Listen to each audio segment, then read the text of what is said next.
Perspective that hasn't been given before. Everything else about it has been speculation. And my life has been such that so many paranormal things and meetings with key people with in-depth and top secret information have crossed paths with me that I have more of a realistic perspective of the transition and what will happen, which I felt needed to be shared, that people need to know this. And along with that, I even give instructions on how to prepare. But there are many other things playing a part in it this time, including the alien issue. Now, what's your background and what led you to come up with the book? I had a near-death experience as a child at age 9. And maybe that led me to want to know everything from the deepest level. But I've always had this curiosity. Anything metaphysical, spiritual, knowledge of the deepest levels, in the 60s as a kid. I read Edgar Cayce, Ruth Montgomery, Jean Dixon, and anything else that I could find at the time, which wasn't a whole lot, not nearly as much as now. But I've always been gifted with incredible synchronicities coming through my life, meetings with key people with in-depth knowledge, including some of the original remote viewers who had 28 degrees of top-level secrecy above the president. And everything has, conspired to paint a clear scenario of what's happening and why. I could start out with explaining what my remote viewer friend had told me. Yes, I'm very interested in that. And can you mention his name? Was it Ingo? It wasn't Ingo. That I do know Ingo, and I have a picture with Ingo. But I don't know that I should mention his name, or if you want that. But he would be led through room after room in a top secret facility, through rooms, and then he'd get to a room full of aliens of different species. He said there were many different races, and some Did he mention any?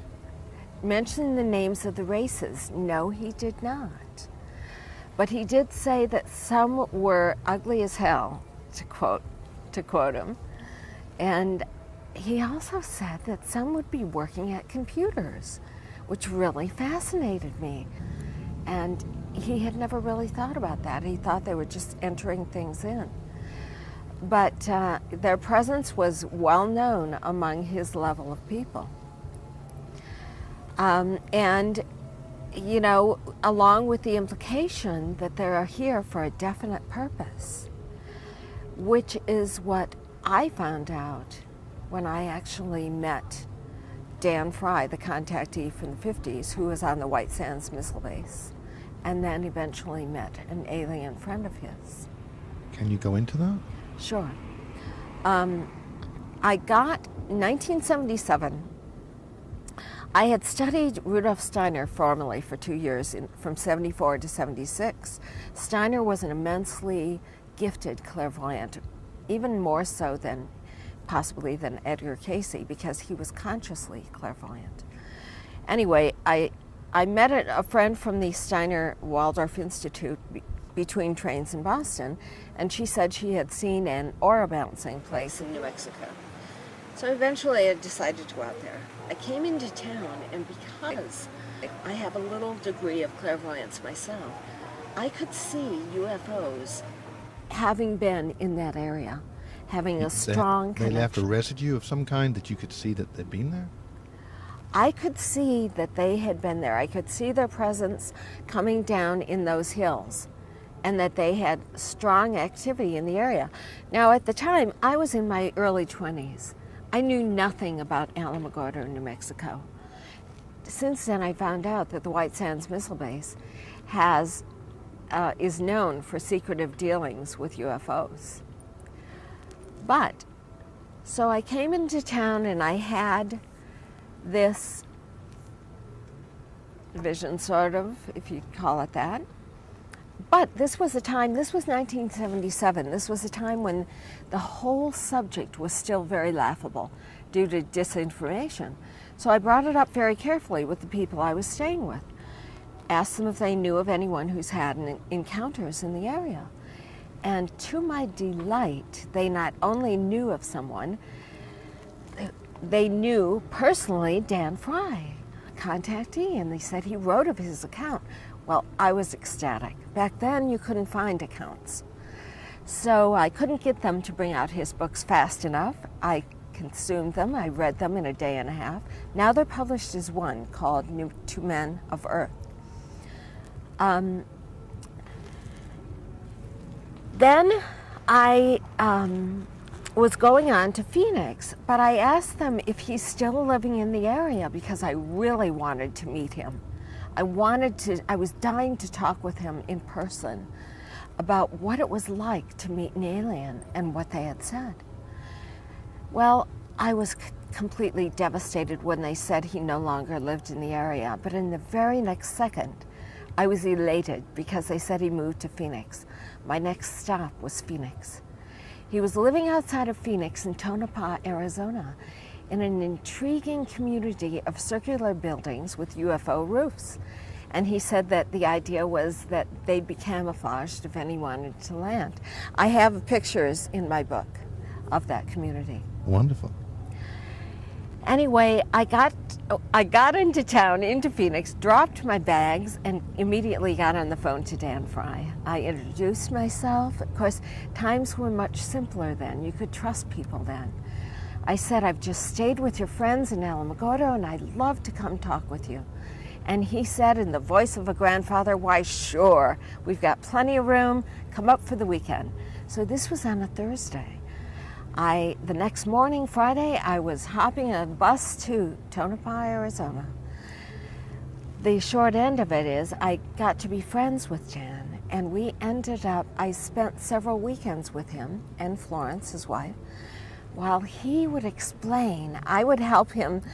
He was the only one who had a magazine that sort of was open to these issues. It was called Understanding Magazine. And I would help him attach labels and bundle them up for the subscriptions while he told me stories, tremendous stories, of what it was like to meet the aliens. And can you elaborate on that? Sure. They had initially convinced him that they were here for the good of humanity, that there was something tremendous happening in our future, and their presence was needed. They needed to come and live incognito as human beings. And Dan was either the first or one of the first who helped them get false IDs, false papers, and jobs. You know, in human clothing. That is fascinating. Yeah. They communicated for 4 years before the first alien actually came down. And I'm not quite clear if he met others, but for sure what he said was that once the initial one was able to come and get all the papers and everything and blend in as a human getting a job, they sort of took it from there and came down on their own. So how did they blend in? Did they shapeshift, or were they just looking like humans, or what? They looked completely like humans. Completely like humans. And Dan said, interestingly, that the first one who came down, his name was spelled Alan, pronounced Alan. He got Alan a job as a trader in the Mideast. He wanted to be over there to sort of have a handle on things, to interject peaceful thoughts wherever he could. Anyway, for the first 4 years, they communicated telepathically. And, excuse me, it was very important to them. Their first request was to get them as many books from the base library on as many diverse topics as possible. Cultures, civilizations, languages, history, mathematics, you name it, everything, geography. However, this was so fascinating. The most intriguing book to them was our Bible. Wow. And they said that their ancestors were the ones who most often played the part of angels, were called angels in the Bible. And actually, the Greek word for angel means emissary or messenger, which is exactly what they've been. Messengers of the light, of the force of good. God, whatever you want to call it. They mentioned several things in the Bible and explained them. One was where it says, in the end times, two brothers will be sleeping. One will be taken and one will not. Referred to the time when this great transition happens, which their presence was needed for, to help with. There will be a tremendous transition where you need to have a level of awareness and frequency to go to the next level. There will be a split in realities. Those who still need the opportunity to grow and evolve on this physical plane will be given that opportunity. And to them it may look like devastation. The rest of us will be taken. And that's what that passage meant, they said. No matter how close you may be in proximity to someone else, if you're not of the right awareness level or frequency, you will not be going. How do we attain that awareness? What does one do to get to that level? Okay. If you haven't got there already. Right. This, as I see it, has been the tremendous effort of all the different multidimensional beings who have been living among us incognito. You know, I see them as a great force behind the New Age movement, either inspiring or perhaps writing some of these books, creating some of these movements, maybe inspiring or helping to create, for instance, the Hands Across America, Hands Across the World. All these movements which have eventually, and very quickly really, awakened a lot of people. And this tremendous awakening, they said, was very necessary because this transition will be unlike any others that have happened throughout the past. My book, Exploring Sacred Space, starts out with some of my classes. I studied formerly at the Waldorf Teacher Training Institute, Rudolf Steiner. My professor was clairvoyant. And one day he showed a graphic lasting 25,920 years.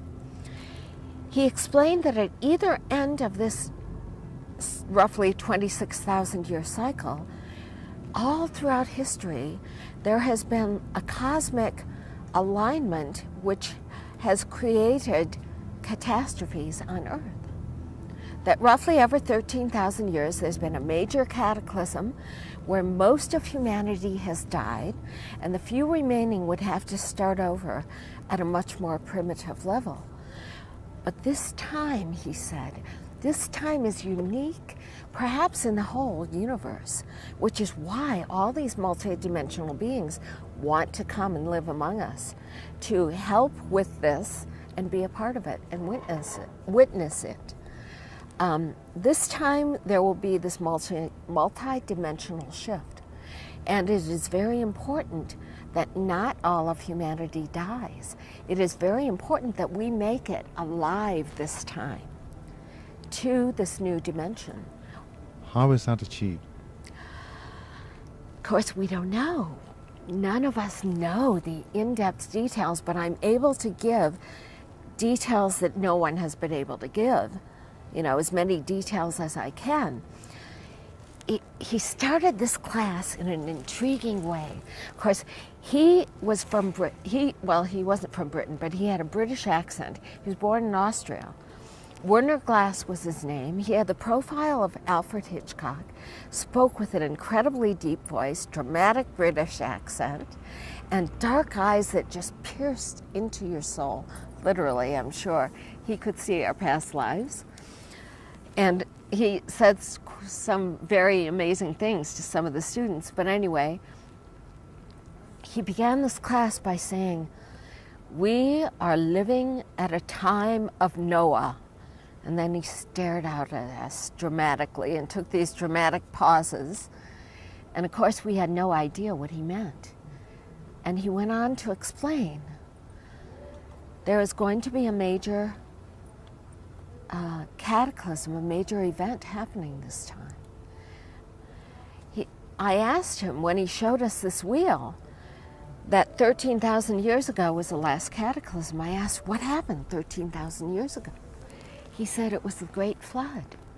And he explained that that was the flood recorded in every civilization nearly, and it was recording the final inundation of Atlantis. And he said that Noah was an Atlantean, the figure that we've come to know through the Bible, sort of legendarily as Noah, was an Atlantean. And he also said that the truest account of the flood is the Babylonian account of Gilgamesh. But he said we're again living at a time of Noah because we're reaching that point when there will be this great transition. Only this time will be like no others. This time will be that multidimensional shift where we will not die. But it's important for us to make it alive. And in the Bible it said that 144,000 will make it. Well, thanks to all these multidimensional beings living among us who've maybe spurred on the New Age movement and the awakenings, there are going to be a multitude more than that. Most of humanity will be making it thanks to their efforts. How do we achieve a level of awakening? So many of us have. How do we recognize that? How do we achieve that? Well, a good clue is just our own inquisitiveness, our own ability to perceive that this day-to-day life going on around us is not it. Our own inquisitiveness to explore and look into these things is sort of an indication of our level of awareness. And also meditation really does help to raise your level of awareness.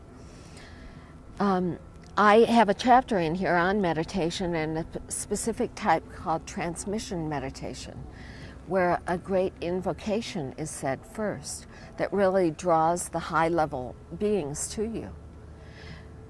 Is there a course or something that one can go on, or is it all in the book? I sort of give a little instruction on it in my book. And I also list books and things to go to find out more about it.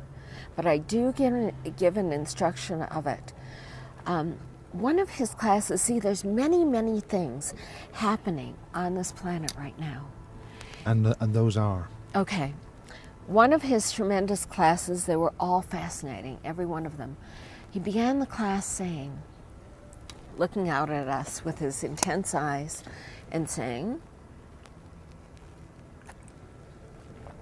Christ is returning in your lifetime, and his ancient soul name is Maitreya. It's very unfortunate that the name Maitreya among fundamentalist groups has got them all up in arms. They equate exactly. What does this mean to somebody who isn't aware of that? Are you talking about the Christ stories which go further into the past? I'm talking about the Christ, the being as Christ. And anyway, these fundamentalist groups have mistakenly equated it with a dark force, the devil or something, but it isn't. Maitreya is the ancient name for Christ, the same Christ. Buddha is called Maitreya Buddha. The same Maitreya who overshadowed Buddha also overshadowed the man Jesus during those last 3 years from age 30 to 33. So the Christ is different from Jesus. They are two individualities. Jesus is living on the planet right now incognito, as well as Maitreya.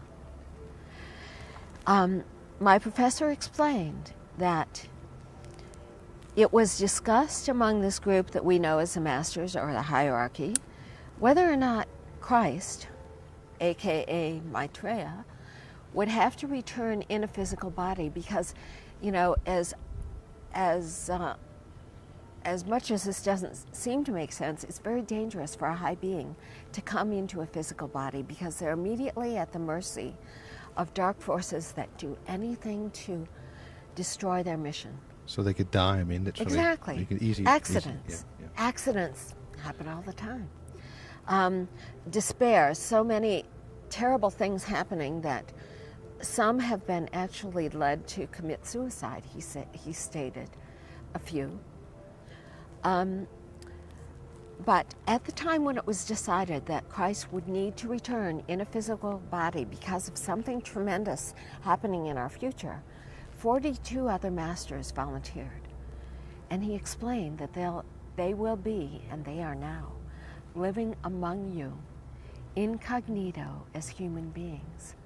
So there's this factor, as well as all these other multidimensional alien species, there's this other level of beings called the masters, the hierarchy living among us. And working all that they can so that this major transition goes smoothly. Like I said, it won't be just the 144,000 who make it mentioned in the Bible. It will be most of the planet's population. But the main thing to know, and that I want to get across in my book, I give many more details, but it is not going to be doom and gloom. There will be. I think that's very important. That's the fear agenda, the doom and gloom. Right. The fear.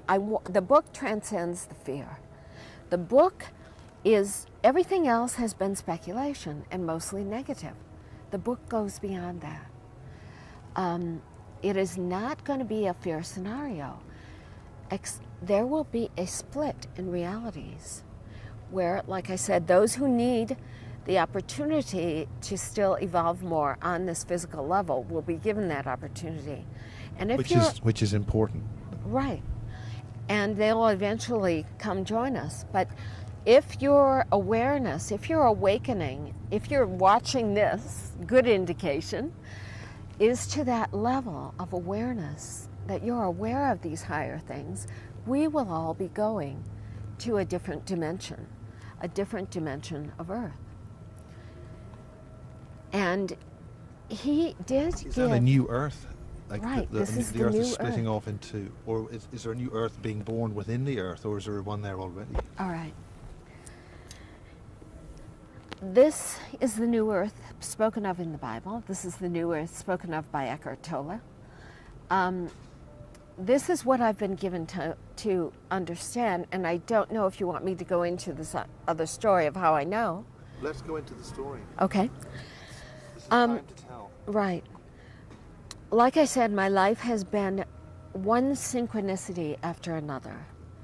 And 2007, June, I woke up in my bed and I knew that there were 3 books waiting for me at a used bookstore called Frogtown, way across town, a bookstore I had never been to. Since a near-death experience, I don't drive. So I've longed to go there because I love discovering things, but I had never been to this bookstore. I knew that 2 of them were about the masters, a subject which, ever since my professor spoke about it, has intrigued me. And the 3rd I knew was by Ingo Swann, the man who developed the remote viewing system, who I've since met. Well, Ingo's books are out of print, and some can sell for hundreds of dollars, so this was an exciting prospect. I got out to the bookstore. I said to the lady, "Where are your sort of spiritual metaphysical books?" She said, "Go down to the 3rd aisle, take a left, go all the way to the end, they're at the end." I went to the 3rd aisle. I took a left. For some reason, I looked immediately left. My eyes fell on the spine of a book which had been out of order, waiting for me. It was called Extraordinary Times, Extraordinary Beings, Experiences of an American Diplomat with Maitreya and the Masters of Wisdom by Wayne Peterson. I went on to find Letters of the Masters of Wisdom by the Theosophical Society, and I'm thinking now, okay, right. However, quite unlikely that I could find a book by Ingo, but I did. Develop Your Own ESP by Ingo Swann. So I get home and I start reading Wayne's book, Extraordinary Times, Extraordinary Beings. Intriguing book about him meeting the masters. Because like I said, they are living among us And they do need confidants, and they do have confidants. A man named Benjamin Crumb in the UK is a confidant of Maitreya, and he has spoken of it. So I start reading the book. It's intriguing, but I don't have time. Months go by, I'm dashing out the door. My eyes catch the book, and I bring it to read. As I'm reading it, he says he had been led to move to Las Vegas, of all places.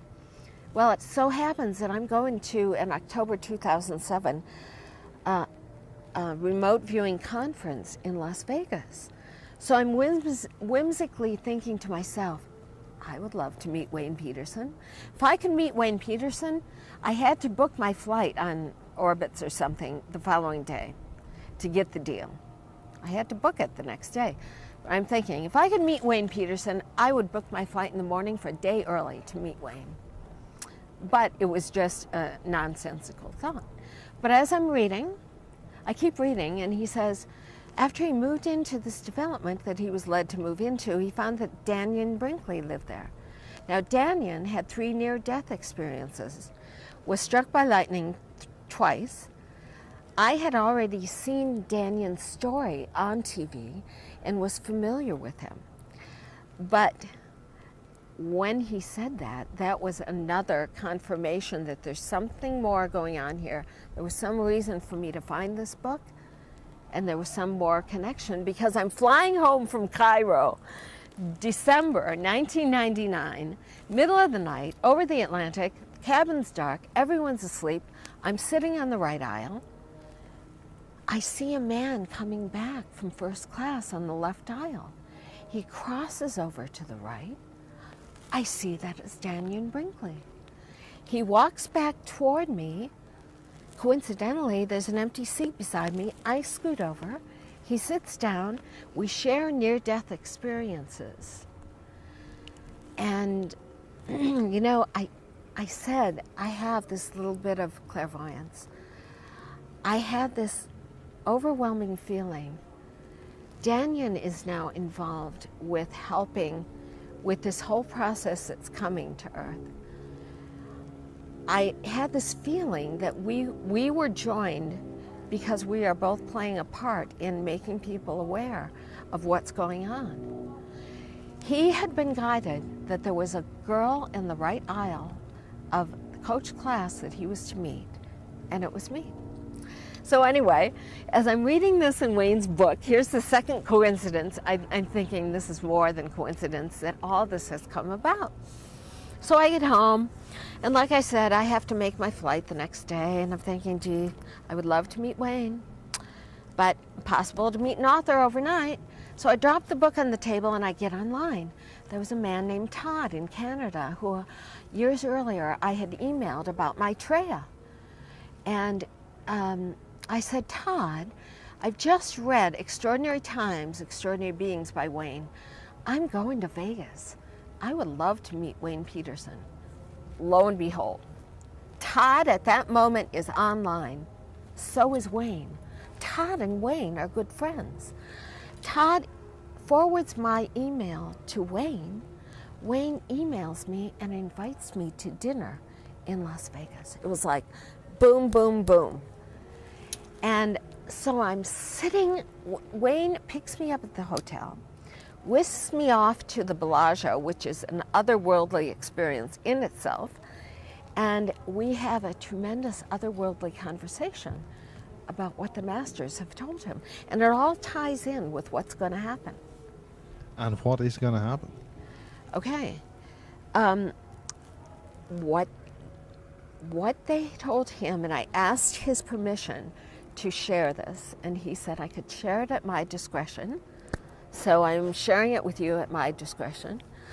They told him that on this split, which we will all be taking a part of, we will be going through the dimension of time as well as into a higher frequency dimension. Our bodies will no longer be quite as physical. And in addition, we will be transferred 50,000 years into the future. And possibly, as I see it, return to the new earth, which is cleansed. Now, in my discussions with Dan, they told Dan that in the 60s that they had huge craft, bigger than some of our cities, miles wide, waiting in the rings of Saturn. And what's interesting now is that NASA has actually come out and said that there are anomalies in the rings of Saturn. They've seen them, but that's all they'll say is anomalies. What was said is that they will be playing a part, that they have a key role in this big transition. There is a big transition coming. And that they will be taking the ones who are meant to make it across, to traverse through these dimensions. Now, is this the mass landings, or what? What does this mean? This is the thing, Miles. We don't know exactly how it's going to take place. If it's going to be a beam me up Scotty type thing, where like the two in the Bible, it says two are sleeping, one will be taken, if we're just going to be taken. The born-again fundamentalists have a whole series called the what's Left Behind series on this very thing. They see, of course, it's all a fear-based series of people in piloting planes disappearing in crashes and the freeways, cars crashing. We don't know how it's going to happen. But those who need to evolve more may simply pass in a major cataclysm, or if they survive, it will probably look like devastation to them. But, most of us have reached the level of awareness of, higher frequency that we will be making it consciously. The important thing is, he gave us indications of what to watch for, when things will begin to happen. Of course, I go into more detail in the book, and more is explained, as well as more fascinating conversations with Dan of what the aliens actually said. But he said, there will be earthquakes that run across the lower Eurasian continent. And of course, I've watched them every time they've happened. And he said, what will really trigger it will be a major volcano eruption of Vesuvius. Werner Glass, in my classes in the mid-70s, told us the key indicator that things are going to be happening will be the major eruption of Vesuvius, and then you will know. He also indicated... we have a number of eruptions of Vesuvius every so often. Which one? Is there anything we could look for? All I know is it will be a very major one. However, this is important too. This is key also to understand in this whole scenario. Our point in time is like no other. We know there is this thing called the Matrix, aka the Akashic Records, where everything is recorded. However, he explained this is fascinating. Having so many beings living among us, acting, making their own decisions, it's like the scenario of us going back in time and changing things. They are changing the future. The future is no longer set in stone. The future, he explained, is always changing now, since the presence of the Masters, which began in 1949, June of 1949. So the future is always changing. He said that he verified that Edgar Cayce's predictions were all valid, all true, but he said that they're off now in timing because of the presence of the Masters. So now I am not quite sure if this scenario with the eruption of Vesuvius is still valid, actually. Things are changing. As I see it, our even being here now is a testament to the masters and how they have been working hard on our behalf. There have been so many close, close calls to where we could have annihilated ourselves long before now. So keep this in mind.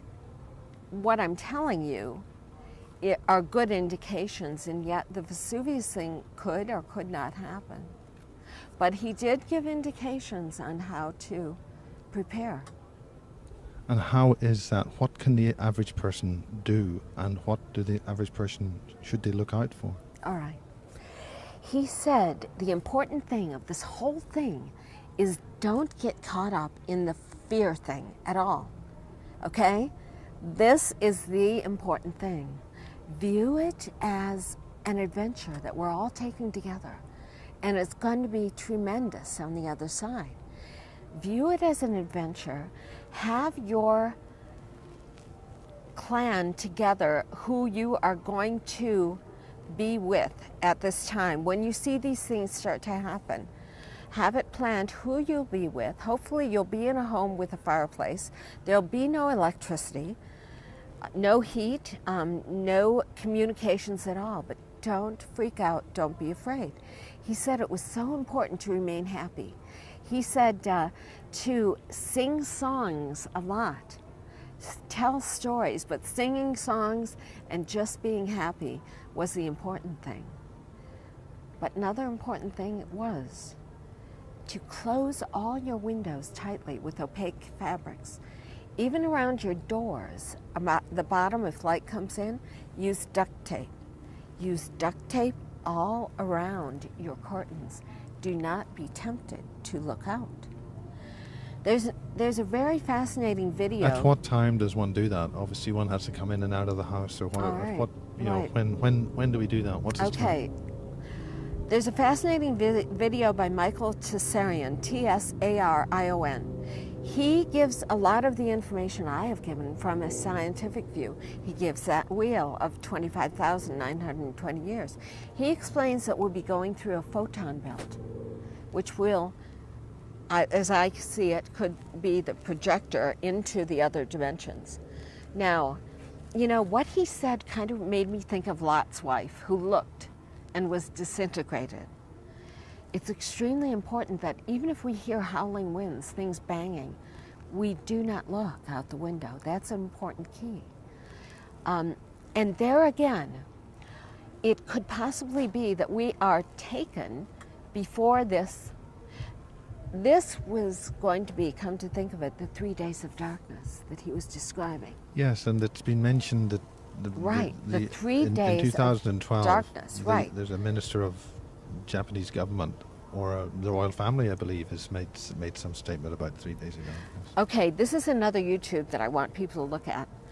If you type in these 4 words, Princess Kaoru, Kaoru, a mile-long last name beginning with N, Princess Kaoru Pythagoras Conference, Pythagorus.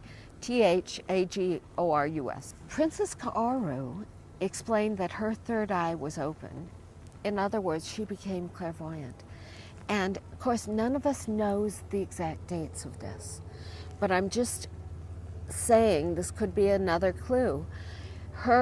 What she was given is that the 3 days of darkness will begin on December 22nd. And so I would suggest that you watch her video. But as far as timing goes, we don't know except to go by what she says. But the important thing for these 3 days of darkness is to be happy, remain clustered in your home, hopefully with a fireplace if you're in a cold zone, and just be happy. The main emphasis and message is that this is nothing to be afraid of. This is a transition that has happened regularly throughout time, but this will be like no other. And that there are many beings living among us who have been helping with this. And so, let's concentrate on the information people can get, specifically from your book, or any other sources that you feel that they would need to address. Right. The book gives much more information in detail, and it's information that people need to know now. Like I said, it's a different perspective. It's everything else has been speculation. This is from the masters, from clairvoyance, from the ability to know and to see what is coming and why. And it's really good to see that graph of the ages, of how we are going now from the Kali Yuga, or the Piscean age, into the age of Aquarius. And it's this major transition that occurs regularly throughout time. If you go to ExploringSacredSpace.com, you'll see the book and you'll be able to order it. And you'll also, there are links to the other interviews that I've had on it.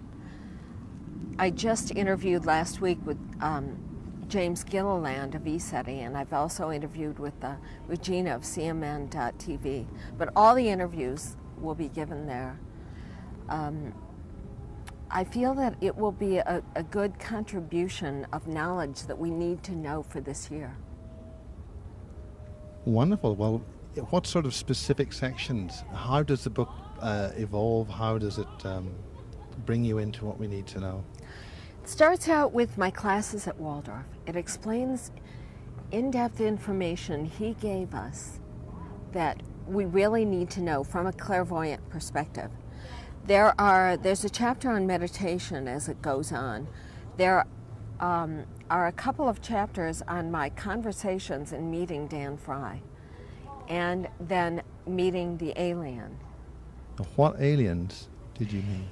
No race was mentioned, so I don't know what race it was. This I do know, though. Do you want me to go into when I actually met him? If that helps, yes. Well, they can read about it in detail in the book. But I will say this. I could see in this particular one that his hands from the forearm down had been altered to look human. This was way back in 1979, this was. Now I believe that they are more, modified and look exactly like humans. Maybe even born into human hybrid bodies, so that they don't need these surgical modifications.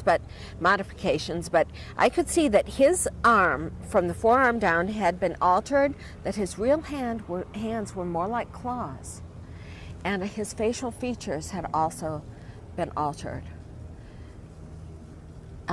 We had some amazing conversations, and he spoke about your people, your president, and I thought that he knew that I knew who he was. But anyway, in the book it explains the whole thing, and I eventually had them to dinner and what that was like. Did he like what you had to serve? Was he vegetarian? Yeah, it's all explained in the book. Okay.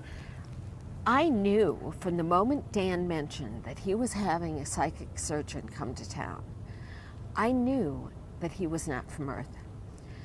The sessions were to be 3 days in a row, and it was $100, which to a kid in their 20s in 1979 was a lot of money. But I signed up because I knew he was not from Earth. And that was verified when I saw his hands. I saw his high forehead. He spoke with an unusual lisp and walked with an incredibly smooth glide. And I could see around him that instead of any kind of a glow, there was a dark void. And that baffled me. Does that not send alarm bells up? Well, no, because there was no negativity about him. I was just sat there baffled and observed this, because it was clearly a dark void, but there was no negativity. In fact, I felt, a good feeling about him. So, as we close in this nice day in Phoenix, in Arizona, at the International UFO Congress, what are your parting feelings and final comments? As futuristic, as sci-fi as it sounds, there is a transition coming. And people just need to know that this is going to be a different one, but there's nothing to be afraid of. And the important point is not to freak out when it starts happening, but to sort of seclude yourself and just be happy and let it blow over.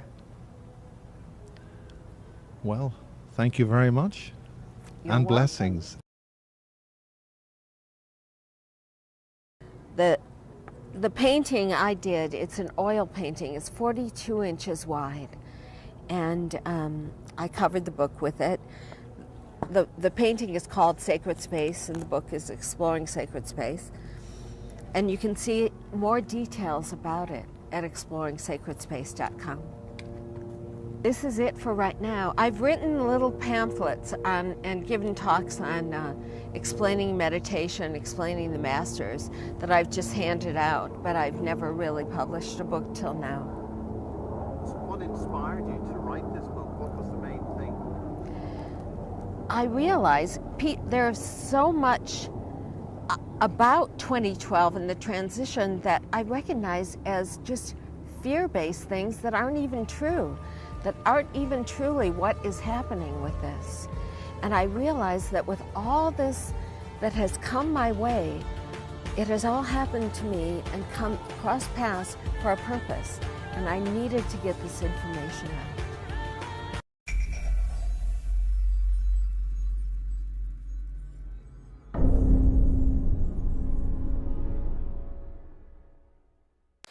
Miriam, how are you?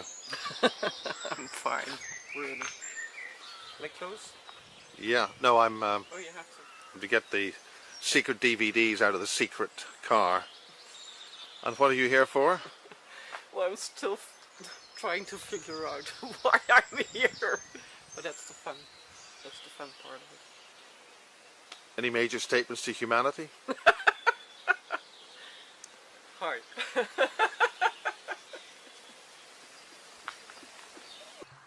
How come I keep saying hiya to everybody? Thoughts of wisdom. Hiya? Oh, hiya? Silbury Hill. Oh god. It's like a fox is trailing me.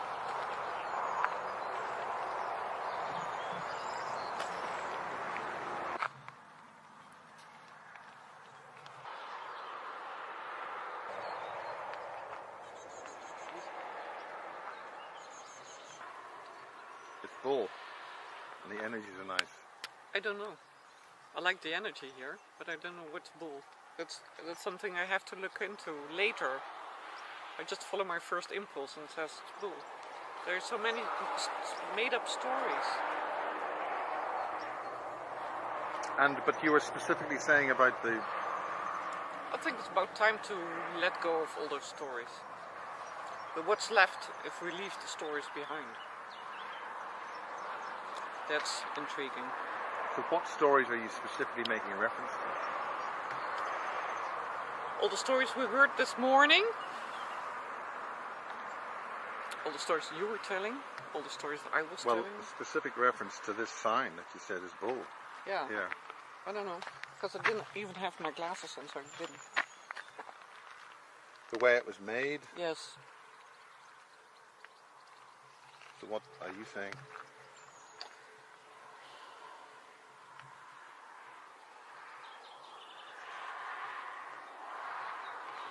I think it would be really nice to admit that we've been working with nature's forces in a much better and healthier way than we are doing now. Might just be nice to admit that we are just part of it. Show a little, how do you call that? Respect. Respect and, how do you call that? Respect for nature. No, Humility. humility, yes. But for me, admitting that we're just part of it, being a little showing some humility makes me bigger. That's the fun part of it. So that's what I like.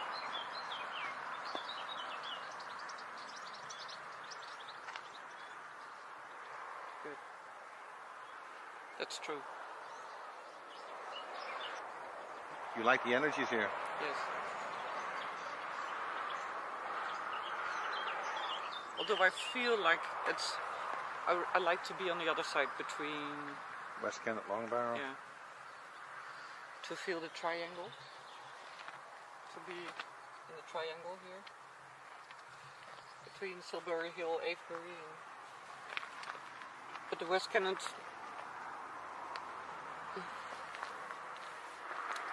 That's up here. Oh, it's here.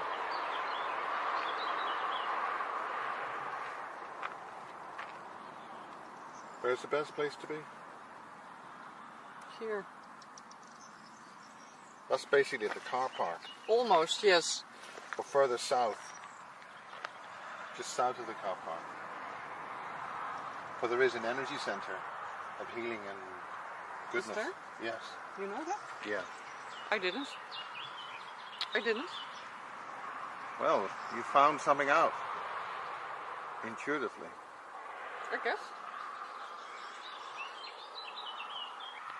Because if you're there, you say it's in the fields here? Yes. Yeah. Okay. Now, are you talking north of the road or south of the road? No. No, it is here. You go up to the Long Barrow. Yeah. Just at the river? Or? And it's a bit up there as well. No, but it's here. Yes. No, it's south. That's south. I have to sense it. Yeah. Can we go there? Yeah. Okay. It feels like, if you can really tune into that, you get rid of the stories. And the stories are luggage. And they're getting heavier. The luggage is getting heavier. I don't like the weight of the stories anymore. No. I need to move faster without the stories. Okay, I'll talk to you up there. Okay. Yeah?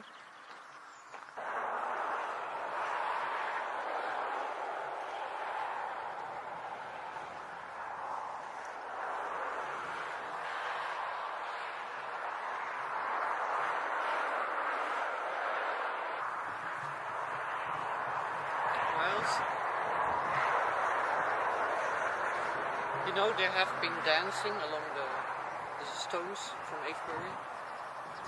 The stones from Avebury? Well, you got those roads, the legs from Avebury, where the men and the women went. We've been women at the same time. We've been dancing there. I feel like I'm among relatives here, which is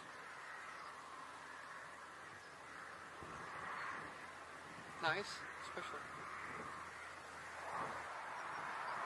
On some of the lines you can feel it easier. So I try to stand on a earth grid line so I can feel the connection better with all the old lines in the earth. But we've been here before. But you were a woman. And so was I. But we knew how to dance. We enjoyed it. We did.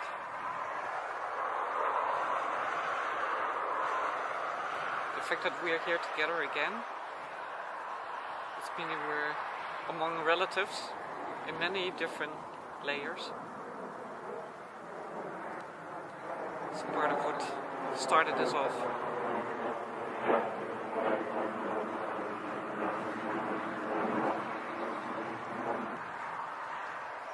And?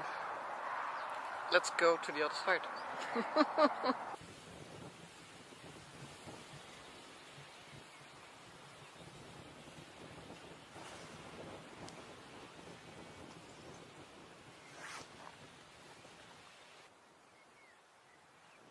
daisies.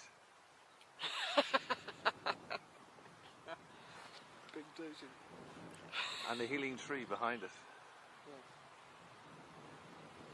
Should we talk to her? Yeah. Good.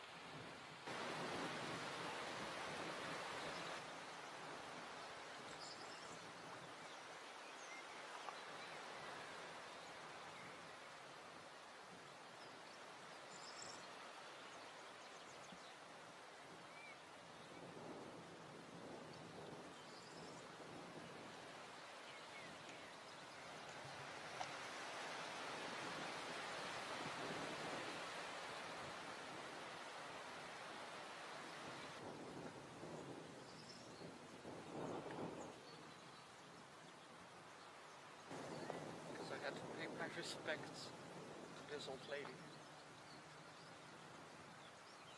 Couldn't do it. I mean, so I did.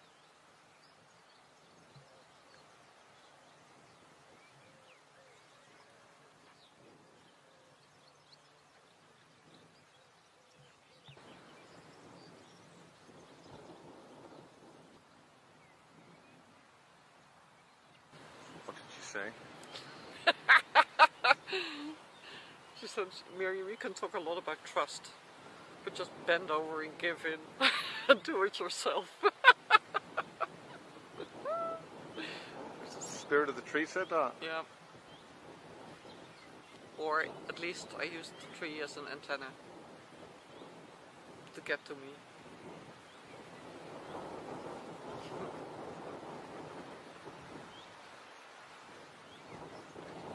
So,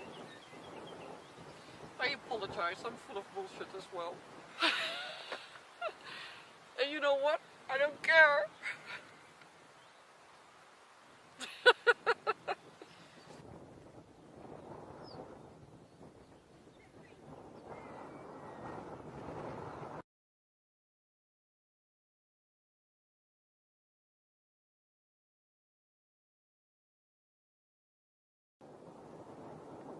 I remember about 5 years ago, no, it was 10 years ago, there was a checkerboard type crop circle there. I drove there with my black car, right in the center, and I was there with my friend Alice, who got married. And planes overhead, and the Daily Mail took a picture. That was the Daily Mail the next day. It's the only time I ever got into page 3 of a newspaper.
basalt stones. You are. You are. You are. I think you got some nice pictures there. I'd like to take some of my camera. Whoa.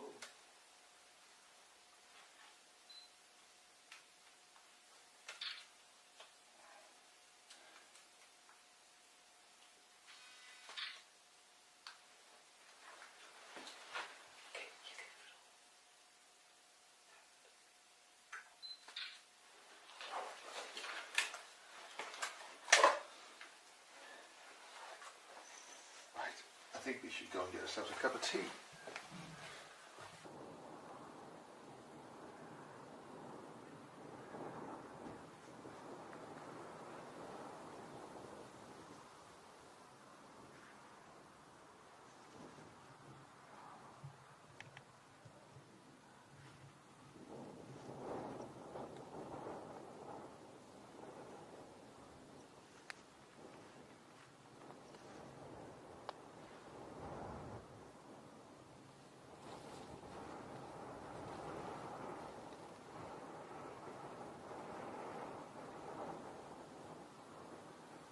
Well, Miriam, what's your verdict on this crop circle, the first one we've been in 2011? It's a bit messy. But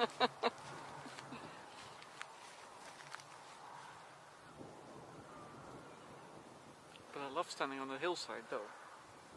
It's messy.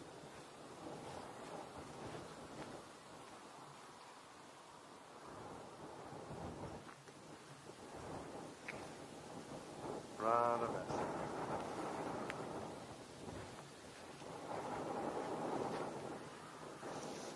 And tonight, we have eclipse of the moon, rising, eclipsed. Isn't that a thrill? What time is the eclipse? It'll be 9:15, and this clock is still saying 1 hour in GMT, so it's in less than 3 hours. 2 hours, really. That means we got about 2 hours of daylight.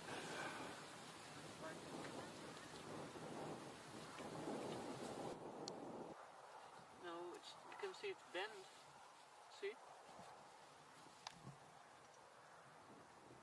Focus. I won't focus. It's a beautiful knob. Show it's bent. Which? Right?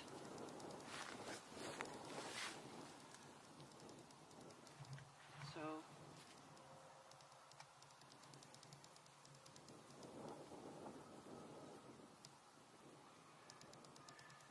Yeah.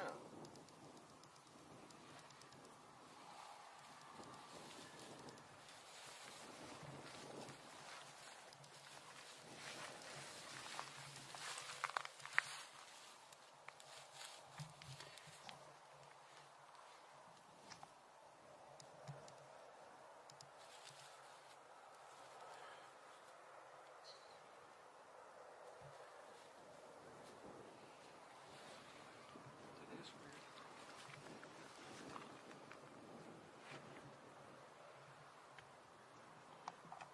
You would say that would be a center. This is the center.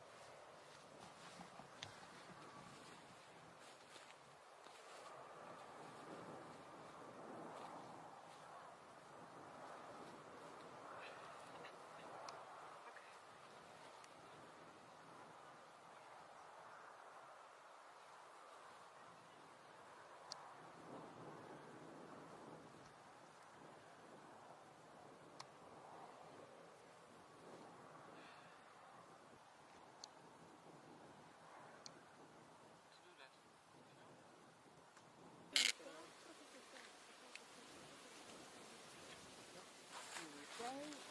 Takes a few seconds to get it to work, doesn't I see my hair in it? Yeah. front of the lens. That's good. Yeah. There What it do you goes. There it feel? goes.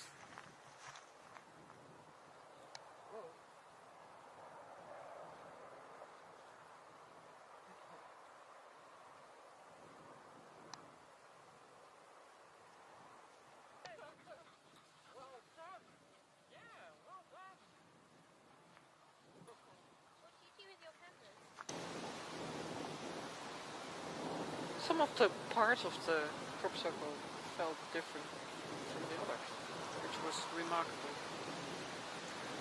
Wonderful.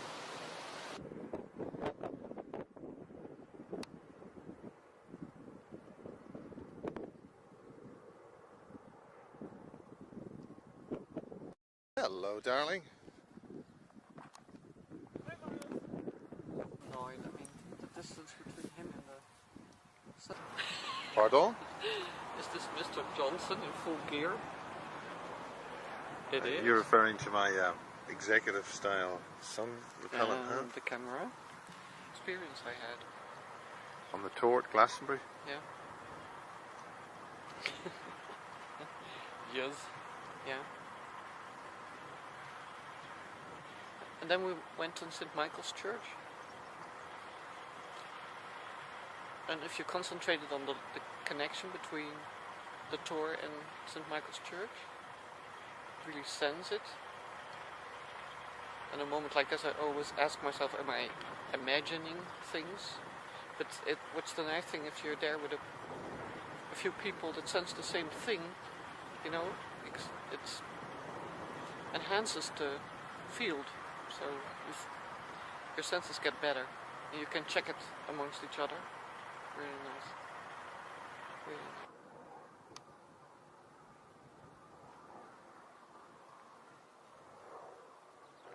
Looks like we're right here. I guess you pointed out with behind the barn. I see. That's the... You want to go first? Yeah.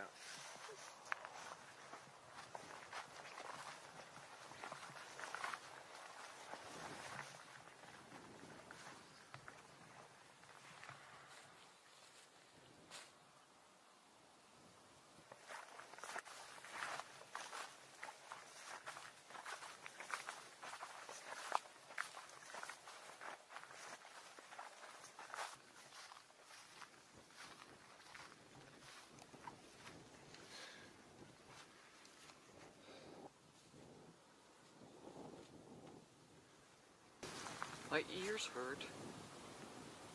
My ears hurt as well. Kind of dense air. I don't know how to express it. I feel very similar. I've got ears, feels very dense.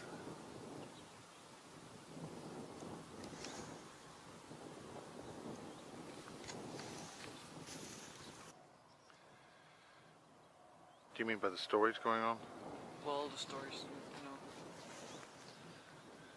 People telling that every crop circle is being handmade, human-made. There's no real significance to the circles anymore. But then still, I can walk up the line and think, why this location? So there must be something that's pointing out this location. It might just be the location that's important, not even the circle. Because it's really getting our feet deep into the earth. That means something to me.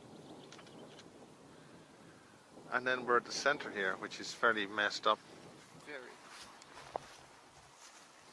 How much time does it take to get this messed up?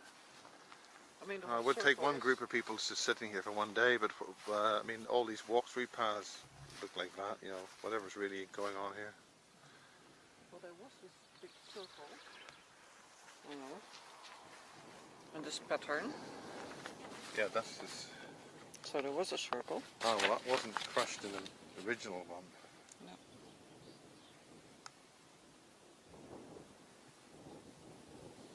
But still the pattern inside looks very irregular. Yeah, it looks just messed up by a bunch of guys with a rope. Yeah. And this one doesn't look nice at all. Different sun angle.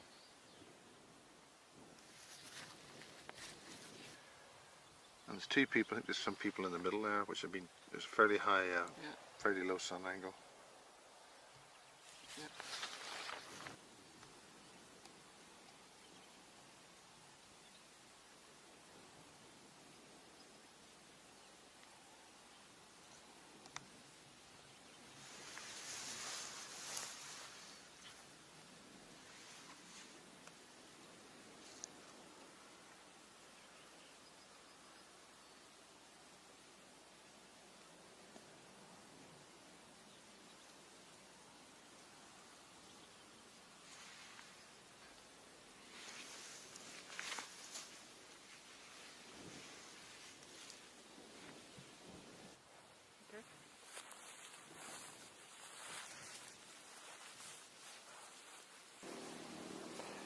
We're sitting looking from the East Kennet crop circle at West Kennet Long Barrow, and to the right, Silbury Hill, which is out of vision.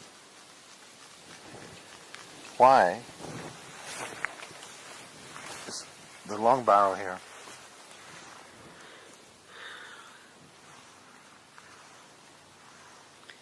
This is a new one for me too, because, you know, it's...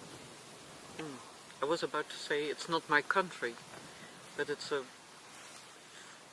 weird thing to say because it's my country as well. Maybe it's not my country in the sense of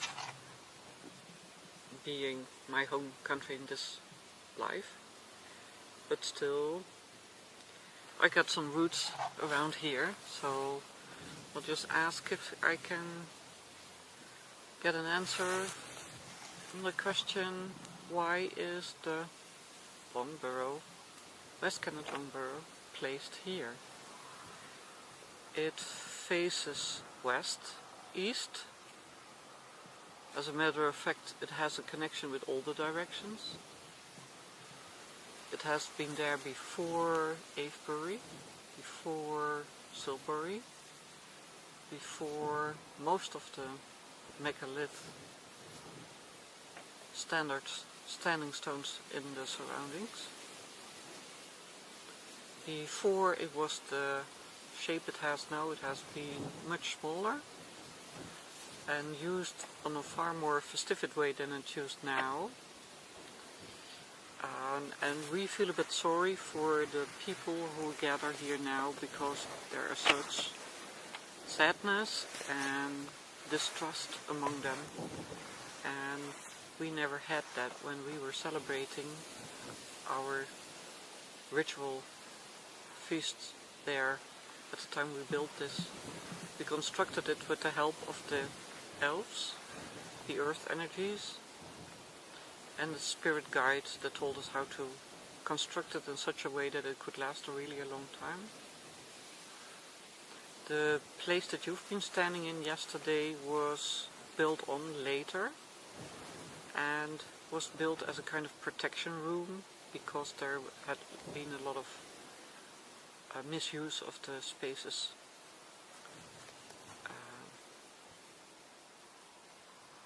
We really planned this place to be a place of celebration, and the things that happened afterwards were not celebrating.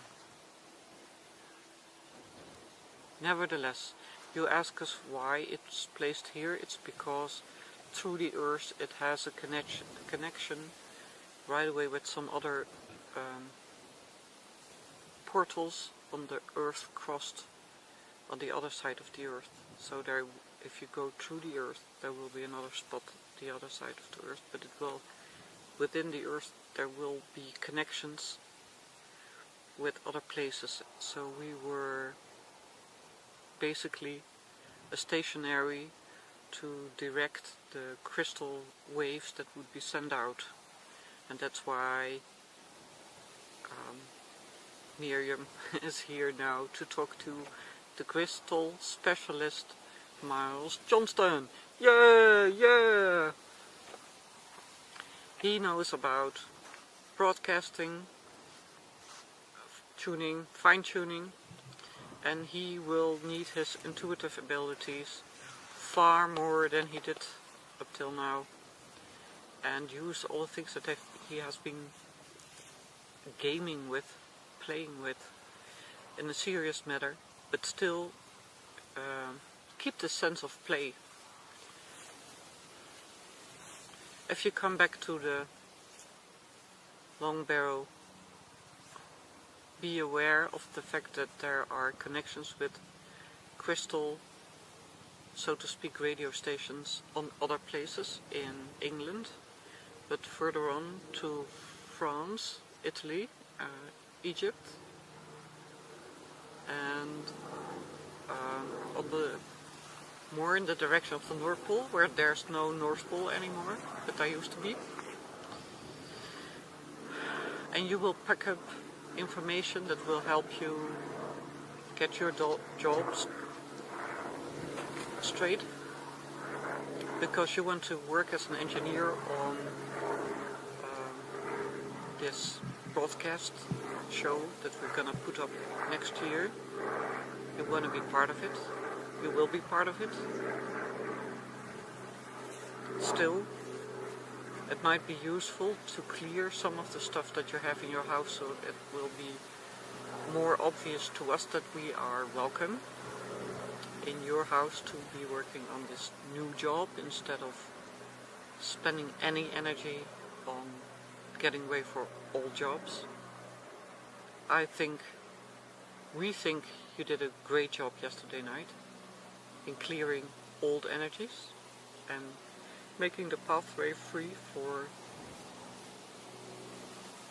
absolutely new, challenging situations.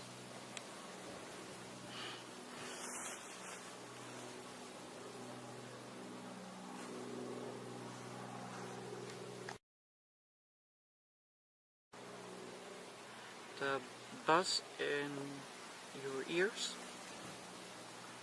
is a signal that there is a possibility to broadcast for us. So if you feel this, be aware of our presence. Don't let it bother your ears, just let it make you aware, and then the pressure will fall away and you're more in your body, you're more into your presence, and we can reach out to you more easily. The crop circle here is not of much value, but it's nice to be here because it is a good location to be connected with the longer.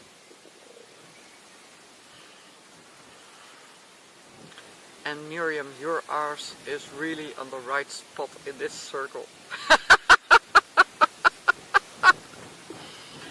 Oh gosh.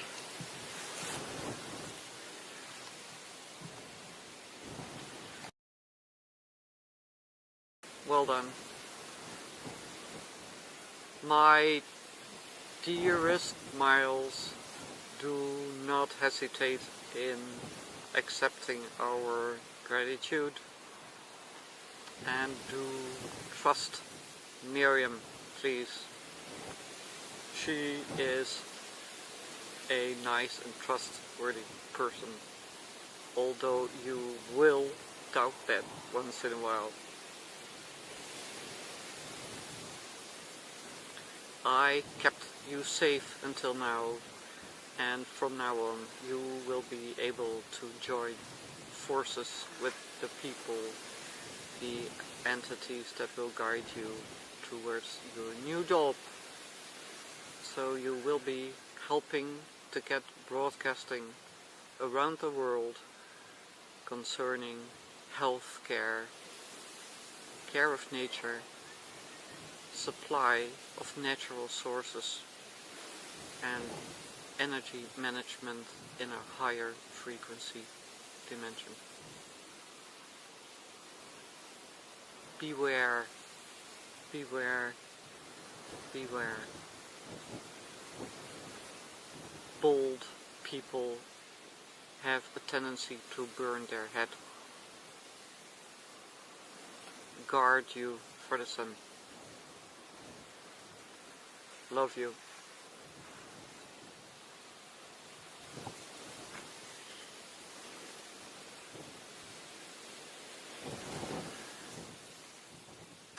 Miriam, are you saying that those higher energy and higher being, highly evolved and wonderful beings are calling me a fucking slaphead?